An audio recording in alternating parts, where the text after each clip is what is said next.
There's a moment in life when you realize that being constantly available to everyone is quietly draining you. You're answering every message, showing up for every request, reacting to every comment, and slowly, your energy begins to vanish. You feel stretched thin, like your presence is being consumed without care. And the worst part? People start to take you for granted. Chapter 1: The Hidden Cost of Over-Availability. When you're always there, always responding, always reacting, your value begins to fade in their eyes. It's not because you're less worthy.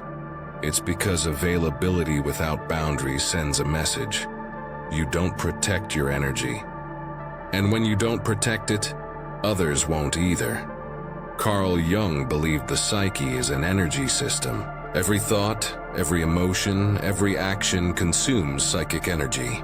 So when you react impulsively to every little thing, you're spending that energy recklessly. You're leaking power. And over time, you feel exhausted, confused, and disconnected from yourself. Think about how often you've responded to something just to keep the peace. For how many times you've said yes when your body screamed no. That's not kindness, it's self-abandonment. And the more you do it, the more you lose touch with your own needs, your own rhythm, your own truth. Boundaries aren't walls. They're filters. They let in what nourishes you and keep out what drains you. When you start saying no to what doesn't serve you, something shifts. People notice. Some get uncomfortable. Some pull away. But the ones who respect you, they lean in closer. Respect isn't demanded. It's earned through consistency. When you stop reacting to provocations, when you stop explaining yourself to everyone, when you stop being available to every emotional tug of war, you begin to reclaim your power. You're no longer a puppet to others' moods or expectations. You become the calm in the storm. It's not easy at first. You'll feel guilty. You'll worry about being misunderstood. But that discomfort is part of the process. It's the shedding of old patterns. It's the birth of a new self, one that values peace over performance, depth over drama. You don't owe anyone constant access to your mind, your time, or your emotions. You owe yourself protection. You owe yourself clarity. You owe yourself the space to breathe without being pulled in every direction. And here's the truth. When you stop being available to everything, you become available to what truly matters. Your creativity returns. Your intuition sharpens. Your relationships deepen. You start to feel alive again. Not because you're doing more, but because you're doing less of what drains you. This isn't about isolation. It's about intention. It's about choosing where your energy goes instead of letting it be hijacked by noise. It's about stepping into a version of yourself that doesn't need to prove anything, explain anything, or chase anything. You'll notice something strange when you begin to pull back. Some people will panic. They'll try harder to get a reaction. They'll test your boundaries. That's because your silence disrupts their control. Your calm unsettles their chaos. And your refusal to engage forces them to look inward, which many aren't ready to do. But that's not your burden to carry. Your job is to protect your energy, not to manage theirs. Your silence is not a punishment, it's a declaration. It says, I choose peace. I choose presence. I choose myself. And once you taste that kind of freedom, you'll never want to go back. Chapter 2: Silence as Sovereign Power. Because something else begins to happen when you stop reacting. You start to see clearly. You notice how often people try to pull you into their chaos, not because they need help, but because they need control.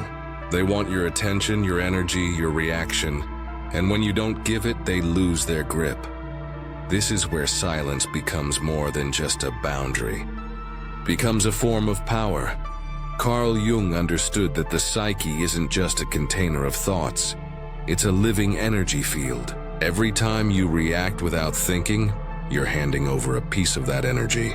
You're letting someone else dictate your internal state. But when you pause, when you choose not to respond, you're not being passive. You're being sovereign. There's a difference between reacting and responding. Reacting is automatic. It's emotional. It's often rooted in fear or ego. Responding, on the other hand, is conscious. It's measured.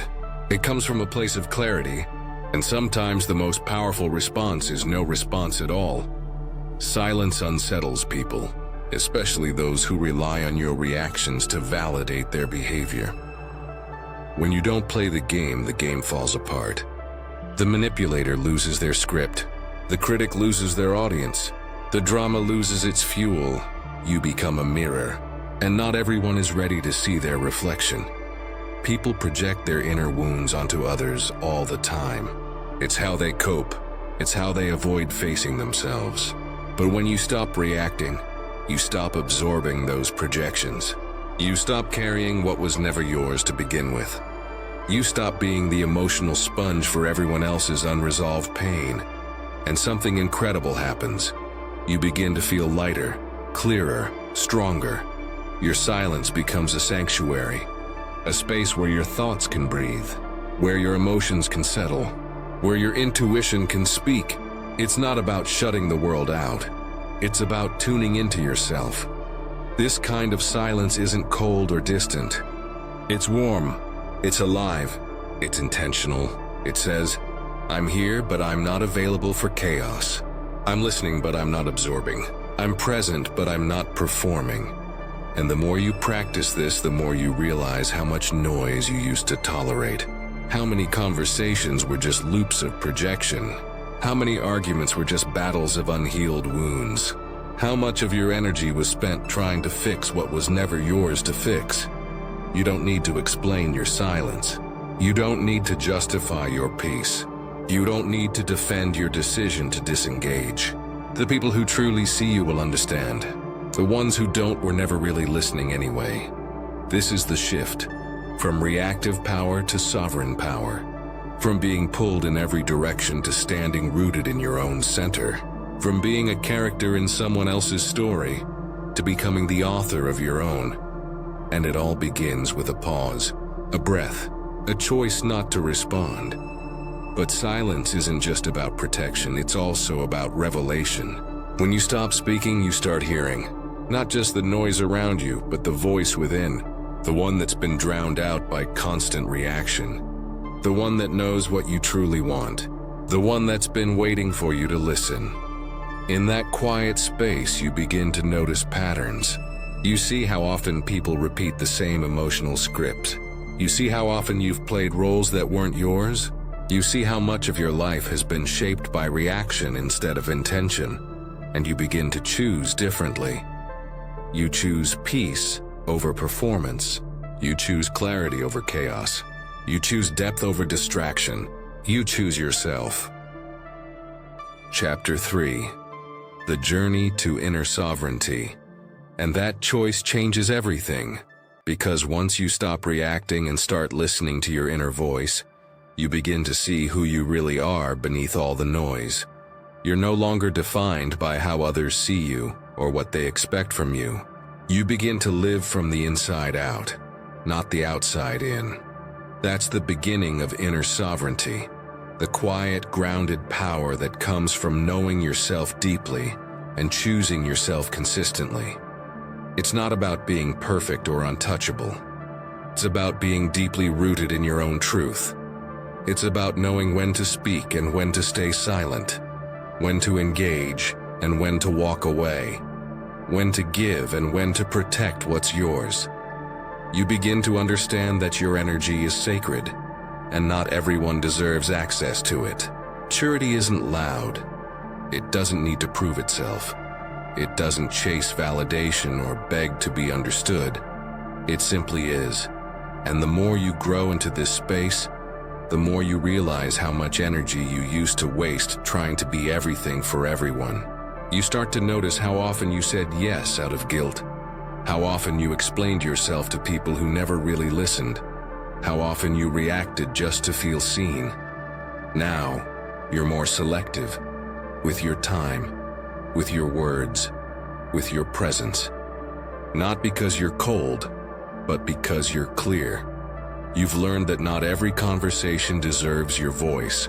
Not every conflict needs your involvement. Not every invitation is meant for you. And that's okay. In fact, it's powerful. Silence becomes your compass. It shows you what truly matters. It reveals who respects your boundaries and who only valued your availability.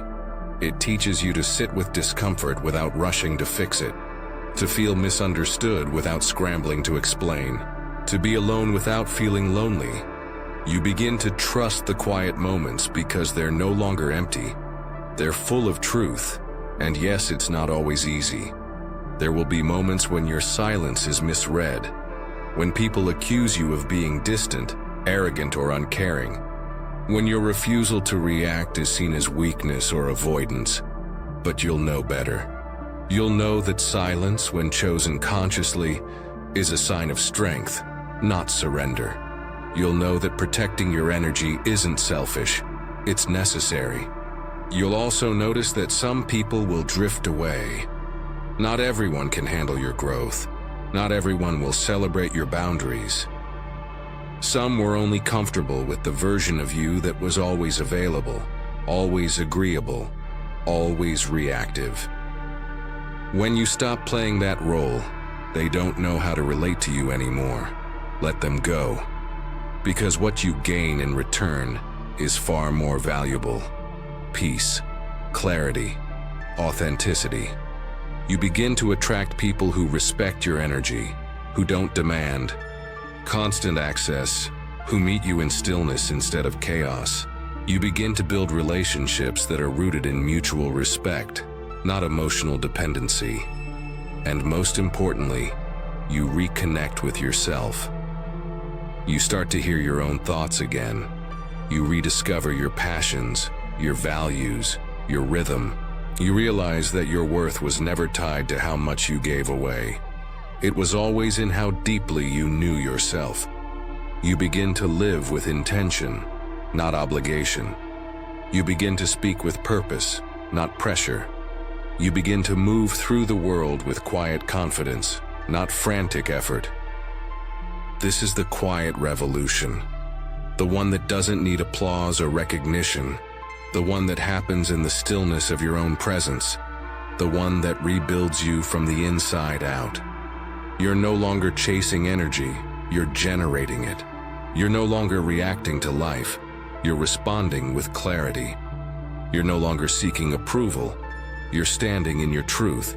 And in that space you find something rare, wholeness. Not because everything is perfect, but because you're no longer fragmented. You're no longer scattered across 100 conversations, 1,000 reactions, 1,000,000 expectations. You're here, present, whole. So protect that, guard it fiercely. Let your silence speak louder than your explanations. Let your boundaries teach others how to treat you. Let your energy flow where it's honored, not drained. Let your presence be felt without needing to be loud. Because when you stop being available to everything, you become available to what truly matters, and that changes everything.